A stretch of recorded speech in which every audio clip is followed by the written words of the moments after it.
90% लोग personal finance planning के बारे में जानते ही नहीं। उन्हें लगता है एसआईपी कर ली, इंश्योरेंस ले लिया या बजटिंग कर ली, प्लानिंग हो गई। हम क्या करते हैं, हम सोशल मीडिया देखते हैं। कोई बोलता है ईएमआई मैनेज करो, कोई बोलता है एक्सपेंस कंट्रोल करो, कोई बोलता है बजटिंग करो, और हम अपनी सिचुएशन समझे बिना उन्हें फॉलो करना शुरू कर देते हैं। यही हमारी सबसे बड़ी गलती है।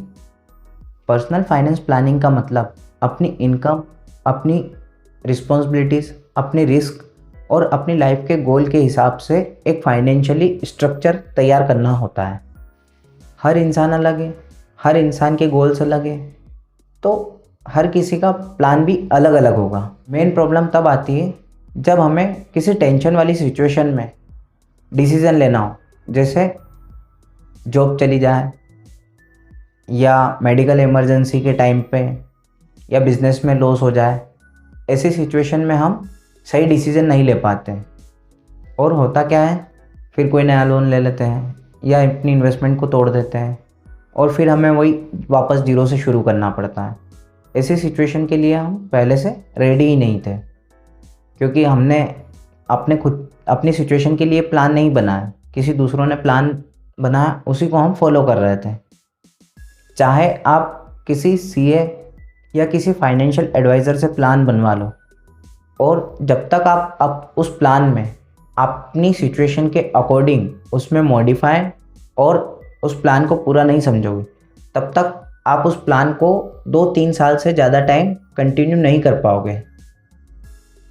वो प्लान आपका फिर फेल हो जाएगा, क्योंकि आपने जिससे प्लान बनवाया उसे थोड़ी पता है आपने किस इमरजेंसी के लिए कौन कौन से आपके गोल्स के थे, कौन कौन से आपके लाइफ के इवेंट थे, उसके लिए आपने प्लान बनवाया है।